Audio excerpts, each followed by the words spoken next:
হাসপাতালে হামলার জেরে খামেনিকে মেরে ফেলার হুমকি ইসরায়েলের, যুদ্ধ ইস্যুতে চীন ও শি জিনপিং ফোন আলাপ।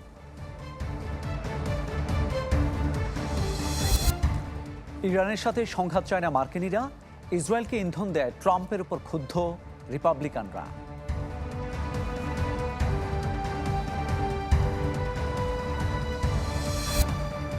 এবার বিস্তারিত। হাসপাতালে হামলার জেরে আয়াতুল্লাহ আলী খামেনিকে মেরে ফেলার হুমকি দিল ইসরায়েল। বিপরীতে এক্স পোস্টে ইরানের সর্বোচ্চ নেতা জানান, নিজেরা অক্ষম হওয়ায় যুক্তরাষ্ট্রের সাহায্য প্রার্থনা করছে ইসরায়েল। এদিকে ইরান ইসরায়েলকে যুদ্ধবিরতির আহ্বান জানিয়েছে জাতিসংঘ। শুক্রবার জরুরি বৈঠকে বসছে নিরাপত্তা পরিষদ। এছাড়াও জেনেভায় আলোচনায় বসতে যাচ্ছে ইউরোপীয় প্রতিনিধিরা। যুদ্ধ ইস্যুতে ফোন আলাপ হয়েছে পুতিন ও শি জিনপিংয়ের মধ্যে। যে সংঘাতে নেমেছে ইসরায়েল, তাতে এখন প্রকাশ্যে ওয়াশিংটনের জড়িয়ে পড়ার শঙ্কা জোরালো। যদিও এ নিয়ে ইরান ও যুক্তরাষ্ট্রকে সতর্ক করে আসছে চীন, রাশিয়া। এরই মধ্যে এক্স হ্যান্ডেলে দেয়া পোস্টে আয়াতুল্লাহ আলী খামেনি মন্তব্য করেছেন, জায়নবাদীরা ইরানের সাথে লড়াই করতে অক্ষম। দাবি করেন এই কারণেই যুক্তরাষ্ট্রের সাহায্য চাইছে ইসরায়েল। ইসরায়েলের আগ্রাসনে ভয় না পেয়ে নাগরিকদের অটল থাকার আহ্বান জানান খামেনি। ইরানের ওপর ইসরায়েলের হামলাকে জাতিসংঘ সনদের লঙ্ঘন বলে নিন্দা জানিয়েছেন রাশিয়ার প্রেসিডেন্ট ভ্লাদিমির পুতিন ও চীনের প্রেসিডেন্ট শি জিনপিং। ফোন আলাপে পরিস্থিতি প্রশমনে পদক্ষেপ নেওয়া জরুরি বলে একমত হন পুতিন ও জিনপিং। ইরানের সাথে পারমাণবিক চুক্তি নিয়ে জেনেভায় বৈঠকে বসতে যাচ্ছে ইউরোপীয় প্রতিনিধিরা। সংঘাত বন্ধে শুক্রবার জরুরি বৈঠকে বসছে জাতিসংঘের নিরাপত্তা পরিষদও। ইরানের অনুরোধে হতে যাচ্ছে এই বৈঠক, যাতে সমর্থন দিয়েছে রাশিয়া, চীন ও পাকিস্তান। এদিকে ইসরায়েলের দক্ষিণাঞ্চলীয় শহর বের সারেকে ইরানি হামলার পর পরিদর্শন করেন প্রধানমন্ত্রী নেতানিয়াহু। এই হামলার জন্য সর্বোচ্চ ধর্মীয় নেতা আয়াতুল্লাহ আলী খামেনিকে জবাব দিতে হবে বলে মন্তব্য করেছে ইসরায়েল। খামেনির মতো স্বৈরশাসক ইসরায়েলকে ধ্বংস করার সিদ্ধান্ত নিয়েছে, তবে তার এই লক্ষ্য পূরণ হবে না, আর বেশি দিন জীবিত থাকবে না খামেনি। দখলদার ইসরায়েলকে লক্ষ্য করে বৃহস্পতিবারও আবারও মিসাইল ছড়েছে তেহরান। নতুন ধরনের মিসাইল ছোড়ার তথ্য নিশ্চিত করেছে তেল আবিব, যেগুলো ভূপাতিতের চেষ্টা চলছে। এরই মধ্যে ইসরায়েলিদের আশ্রয় কেন্দ্রে যাওয়ার নির্দেশনা দিয়েছে প্রতিরক্ষা বাহিনী। পরবর্তী নির্দেশ না দেওয়া পর্যন্ত সেখানেই থাকতে বলা হয়েছে তাদের। তেল আবিবের তথ্য বলছে, এক সপ্তাহে গৃহহীন হয়েছে ৫,০০০-এর বেশি Israeli. Waliullah Faruk, channel 24। Flight tracking data বিশ্লেষণ করে আন্তর্জাতিক গণমাধ্যমগুলো বলছে, চীন থেকে ইরানে প্রবেশ করছে রহস্যময় বিমান। এসব কার্গো বিমানে কি পাঠানো হচ্ছে তা নিয়ে শুরু হয়েছে জল্পনা। অন্যদিকে বিশ্লেষকরা বলছেন, ইরানের পারমাণবিক সমৃদ্ধি নিয়ে মস্কো ওয়াশিংটনের বিপরীত অবস্থান বদলে দিতে পারে সংঘাতের মোড়। ইরানের পারমাণবিক সমৃদ্ধি নিয়ে বিপরীত অবস্থান রাশিয়া, যুক্তরাষ্ট্রের। শুরু থেকেই তেহরানের পারমাণবিক সক্ষমতা ঠেকাতে তেল আবিবের শুরু করা সংঘাতের ঘোর বিরোধী মস্কো। ইরানের সাথে ২০ বছরের কৌশলগত চুক্তি আছে রাশিয়ার, যেখানে অন্তর্ভুক্ত আছে ৩টি পারমাণবিক স্থাপনার কাজ। যে কারণে ইরান ইসরায়েল সংঘাতে নিজ স্বার্থেই তেল আবিবের বিরুদ্ধে অবস্থান ভ্লাদিমির পুতিনের। ২০০৫ সালে ইরানের বুশেহর পারমাণবিক স্থাপনার নির্মাণ কাজ শুরু করে, যা চালু হয় ২০১১ সালে। বর্তমানে সেখানে কাজ করছেন রাশিয়ার একটি দল। তাই পারমাণবিক স্থাপনাটিতে ইসরায়েল আঘাত হানলে তা স্বাভাবিকভাবেই মেনে নেবে না মস্কো। যদিও ইরানের বেশ কয়েকটি পারমাণবিক স্থাপনায় হামলা করা হলেও এখনও লক্ষ্যবস্তু করা হয়নি বুশেহর পারমাণবিক কেন্দ্রকে। আন্তর্জাতিক গণমাধ্যমগুলো বলছে, ইরানে প্রবেশ করছে রহস্যময় চীনা বিমান। বলা হয়, শুক্রবার হামলার একদিন পরই রহস্যজনক কার্গো বিমান চীন থেকে ইরানের উদ্দেশ্যে যাত্রা করে। এরপর একে একে আরও দুটি 747 বোয়িং বিমান পাঠায় বেইজিং। ফ্লাইট ট্র্যাকিং ডেটা অনুযায়ী প্রতিটি বিমান উত্তর চীন পেরিয়ে কাজাকিস্তান, উজবেকিস্তান, তুর্কমেনিস্তান হয়ে গেছে ইরানের দিকে। যদিও সীমান্তের কাছে পৌঁছানোর পর তা রাডারে শনাক্ত করা যায়নি। এরপরই এসব বিমানে কি পাঠানো হয়েছে তা নিয়ে শুরু হয়েছে জল্পনা। এভিয়েশন বিশ্লেষকরা বলছেন, সামরিক সরঞ্জাম পাঠাতে ব্যবহার হয় এসব বিমান। এদিকে নতুন করে ইরানে ইসরায়েলি হামলার বিরোধিতায় সরব উত্তর কোরিয়া। তেল আবিবের কার্যকলাপকে ক্ষমার অযোগ্য, মানবতা বিরোধী অপরাধ বলছে দেশটি। ইসরায়েলের সন্ত্রাসী কার্যক্রম মধ্যপ্রাচ্যকে সর্বাত্মক যুদ্ধের দ্বার প্রান্তে নিয়ে যাচ্ছে বলে জানায় পিয়ংইয়ং। ওয়ালিউল্লাহ ফারুক, চ্যানেল 24। ইরানের সাথে সংঘাতে জড়ানো নিয়ে মার্কিন নাগরিকদের মধ্যে দেখা দিয়েছে বিভক্তি। প্রেসিডেন্ট ট্রাম্পের বিরুদ্ধে ক্ষোভ বাড়ছে তার দল রিপাবলিকান পার্টিতে। ইসরায়েলের প্রতিও ক্ষোভ দেখাচ্ছেন কেউ কেউ। ইরানের পরমাণু কর্মসূচি রোধ ও খামেনি সরকারের পতনের মিশনে নেমেছে ইসরায়েল, যাতে অন্ধ সমর্থন দিয়ে যাচ্ছেন মার্কিন প্রেসিডেন্ট ডোনাল্ড ট্রাম্প। চলমান সংঘাতে যুক্তরাষ্ট্রের জড়িয়ে পড়ার গুঞ্জন জোরালো হওয়ায় এবার নিজ দেশের তোপের মুখে এই বিশ্বমোড়ল। ট্রাম্পের দেওয়া মেক আমেরিকা গ্রেট এগেন ও আমেরিকা ফার্স্ট নীতি নিয়ে জনমনে উঠেছে সংশয়, আস্থা হারাচ্ছেন অনেকেই। ইসরায়েলের প্রতি ক্ষোভও দেখাচ্ছেন কেউ কেউ। এটা ইসরায়েলের যুদ্ধ, আমাদের নয়। এটা যেন আমাদের যুদ্ধে পরিণত না হয়, এটাই প্রত্যাশা করি। ইসরায়েল এতদিন গাজায় ফিলিস্তিনিদের ওপর গণহত্যা চালাচ্ছে, এখন তারা ইরানের সাথে সংঘাতে জড়িয়েছে। আমার মতে যুক্তরাষ্ট্রের উচিত এসব থেকে দূরে থাকা।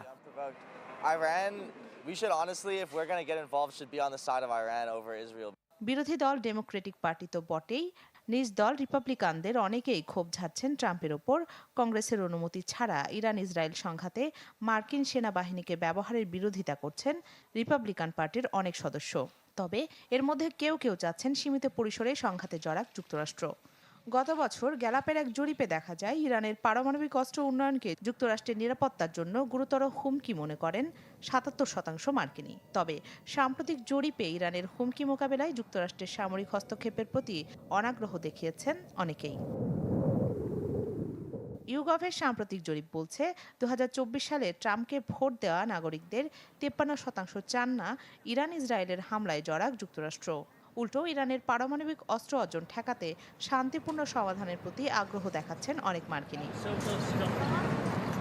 আবার ইকোনমিস্টের জরিপ মতে যুক্তরাষ্ট্রের সামরিক হস্তক্ষেপের পক্ষে আছে ট্রাম্পের ১৯% সমর্থক, আর ৬৩% দিচ্ছেন আলোচনার টেবিলে বসার মত। ইপসসের জরিপে দেখা গেছে প্রতি ১০ জনের ৮ জন মার্কিন নাগরিক চান ইরানের উপর নিষেধাজ্ঞা আরও জোরদার করা হোক। রাখি জেসমিন, চ্যানেল 24।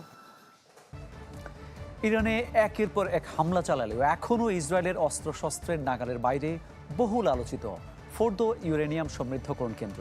স্থাপনাটি মাটির কয়েকশো ফুট গভীরে হওয়ায় এটি ধ্বংসের সক্ষমতা নেই ইসরায়েলের। বিশ্লেষকরা মনে করছেন কেবল যুক্তরাষ্ট্রের কাছে এমন বোমা আছে যা দিয়ে ফোর্দোর স্থাপনা ধ্বংস করা যেতে পারে, তবে তা নিয়েও সন্দিহান একটি মহল। তেহরানের ৯৬ কিলোমিটার দক্ষিণে কোম শহরের কাছে অবস্থিত ফোর্দো ইউরেনিয়াম সমৃদ্ধকরণ কেন্দ্র। পাহাড়বেষ্টিত ইউরেনিয়াম সমৃদ্ধকরণ কেন্দ্রটি ইরানের পারমাণবিক আকাঙ্ক্ষা পূরণের ক্ষেত্রে খুবই গুরুত্বপূর্ণ। সেই আকাঙ্ক্ষা গুড়িয়ে দিতে চাওয়া ইসরায়েলিদের কাছেও এই স্থাপনা নিয়ে উদ্বেগ কম নয়। এই পরমাণু স্থাপনাটি মাটির বেশ গভীরে অবস্থিত। যুক্তরাজ্য ও ফ্রান্সকে যুক্ত করেছে যে ভূগর্ভস্থ টানেল, তার চেয়েও গভীর এই স্থাপনা। এক প্রতিবেদনে এমনটাই বলছে বিবিসি। ধারণা করা হয় এই ভূগর্ভস্থ স্থাপনার দুটি প্রধান টানেলে ইউরেনিয়াম সমৃদ্ধে ব্যবহৃত সেন্ট্রিফিউজগুলো রাখা আছে। রয়েছে ছোট ছোট অসংখ্য টানেলের নেটওয়ার্ক। ইরানে একের পর এক হামলা চালালেও এখনো ইসরায়েলের অস্ত্রশস্ত্রের নাগালের বাইরে আলোচিত ফোর্দো সমৃদ্ধকরণ কেন্দ্র। স্থাপনাটি মাটির বেশ গভীরে অবস্থিত হওয়ায় বিপাকে জায়নবাদী সেনারা। আকাশপথে হামলা চালিয়ে কোনোভাবেই স্থাপনাটির বড় ধরনের ক্ষতি করা সম্ভব নয়। ধ্বংসে প্রয়োজন বাংকার বিধ্বংসী বোমা। এক্ষেত্রে নেতানিয়াহুর ত্রাতা হতে পারে ঘনিষ্ঠ মিত্র যুক্তরাষ্ট্র। বিশ্লেষকরা মনে করেন কেবল যুক্তরাষ্ট্রের কাছে এমন বোমা আছে যা দিয়ে ফোর্দোর স্থাপনা ধ্বংস করা যেতে পারে। ব্যবহৃত হতে পারে মার্কিন ভান্ডারে থাকা ১৩,০০০ কেজির বেশি ওজনের GBU-57 MOP বোমা। মার্কিন বোমারু বিমান B-2 স্টেলথের মাধ্যমে কংক্রিট বা মাটির ২০০ ফুট পর্যন্ত গভীরে গিয়ে বিস্ফোরণ ঘটাতে পারে এই বোমা।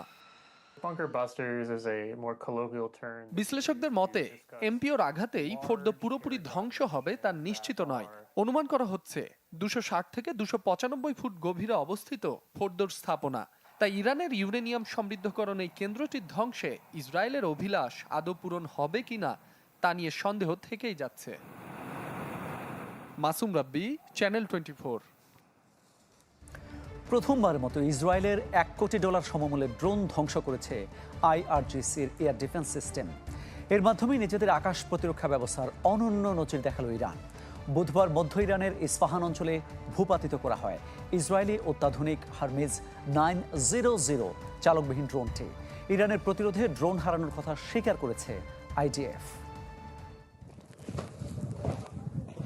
ইরানের আকাশ প্রতিরক্ষা ব্যবস্থার কাছে হার মেনে এভাবেই মাটিতে আছড়ে পড়ে মূল্যবান হারমিজ 900 মডেলের চালকবিহীন ড্রোন। বিধ্বস্ত ড্রোনটির আনুমানিক মূল্য $10 মিলিয়ন। ইসরায়েলের অত্যাধুনিক ড্রোন হারমিজ লক্ষ্য করে চালানোর ভিডিও প্রকাশ করেছে ইরান। তেহরানের দাবি, নজরদারি করতে ইরানের আকাশ সীমায় পৌঁছানোর পরপরই ভূপাতিত করা হয় যুদ্ধযানটি।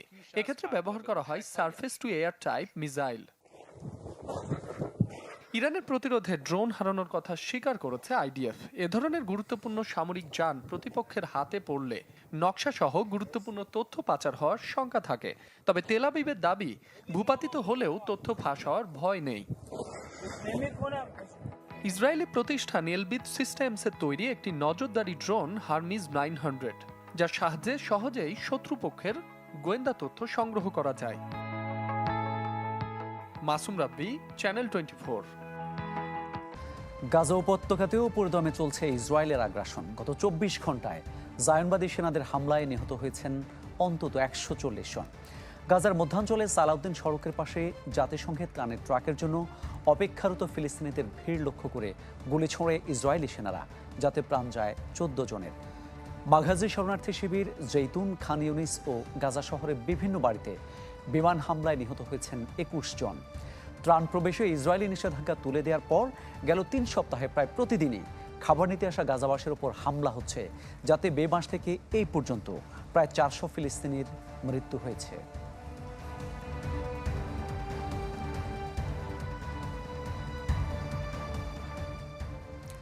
ভারী বৃষ্টিতে ধসে গেছে সিকিম পশ্চিমবঙ্গের সংযোগকারী গুরুত্বপূর্ণ 10 নম্বর জাতীয় সড়কের বেশ কয়েকটি অংশ। এতে বন্ধ রয়েছে যান চলাচল, আটকা পড়েছেন বহু পর্যটক ও পণ্যবাহী গাড়ি। পরিস্থিতি স্বাভাবিক না হওয়া পর্যন্ত পর্যটকদের বিকল্প পথ ব্যবহারের পরামর্শ দেওয়া হয়েছে। কাদামাটি ও পাথর সরিয়ে রাস্তা পরিষ্কার উদ্যোগ নিয়েছে প্রশাসন। টানা বৃষ্টিতে গেল কয়েকদিন ধরে সিকিমের বেশ কয়েকটি স্থানে ঘটেছে ধসের ঘটনা। এতে নিরাপদে সরে গেছেন অনেক বাসিন্দা।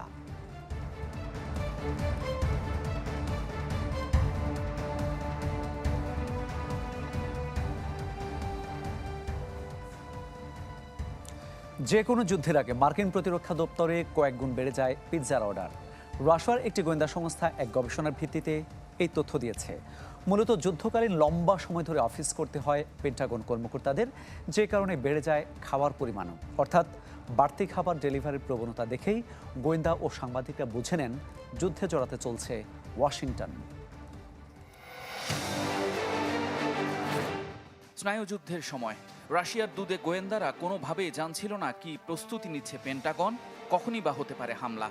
তখনই তাদের নজরে আসে কোনো এক নির্দিষ্ট সময় ঘিরে প্রতিরক্ষা দপ্তরে অমানসিক পরিশ্রম করে চলা মানুষগুলোর জন্য বেড়ে যায় পিৎজা ডেলিভারি। তাতেই কেল্লাফতে রাশিয়া জানতে শুরু করলো কখন আমেরিকা তাদের প্রস্তুতি গ্রহণ করছে। এরপর থেকে পিজিন্ট বা পিজা ইন্টেলিজেন্স জানিয়ে দেয় কখন পৃথিবীর কোন প্রান্তের যুদ্ধে জড়াতে চলেছে মার্কিন যুক্তরাষ্ট্র। একই অবস্থা 1989 সালে দেশটির পানামা আক্রমণ এবং 1990 সালে 1 আগস্ট, যখন ওয়াশিংটনের ডোমিনোজ পিৎজা 43টি আউটলেট একসাথে অর্ডার পায়। 2 আগস্ট সাদ্দাম হোসেন আক্রমণ করে কুয়েত। একই অবস্থা 1991 সালে অপারেশন ডেজার্ট স্টর্ম, 1998 সালে বিল ক্লিন্টনের ইমপিচমেন্টের সময়ও। গত বছরে 13 এপ্রিল ইসরায়েলের দিকে ইরানের মিসাইল ছোড়ার দিনেও ছিল বিপুল পরিমাণে পিৎজার ডেলিভারি। এ মাসের 12 তারিখেও Domino's, Papa John's, Pizza Palace, Extreme পিৎজাও পেন্টাগন, হোয়াইট হাউস এবং ডিপার্টমেন্ট অফ ডিফেন্স থেকে পেতে থাকে বড় রকমের অর্ডার। 13 তারিখ ইরানে হামলা চালায় ইসরায়েল। যুদ্ধ শুরু হলে দপ্তরগুলোতে বাড়ে কার্যক্রম। 18 থেকে 20 ঘন্টা টানা কাজ করা মানুষগুলো হয়ে ওঠে ক্ষুধার্ত। মার্কিনিরা তাই অফিসে সবচেয়ে পছন্দের পিৎজা অর্ডার দেয়। দোকানগুলোয় 8 থেকে 18 ইঞ্চি পিৎজা $9 থেকে সর্বোচ্চ $30 বিক্রি হয়। ফলে যুদ্ধে অন্যান্য ব্যবসার পাশাপাশি ফুলে ফেপে ওঠে ব্যবসাও। এবারও তার ব্যতিক্রম নেই।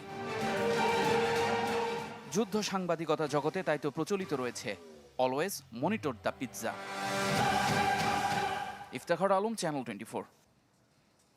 এই ছিল আজকের ইসলামী bank PLC world news today. বিশ্বের গুরুত্বপূর্ণ সব সংবাদ ও বিশ্লেষণ জানতে চোখ রাখুন চ্যানেল 24 পর্দায়। এছাড়াও দেখতে পারেন ফেসবুক এবং ইউটিউবে। ধন্যবাদ সবাইকে।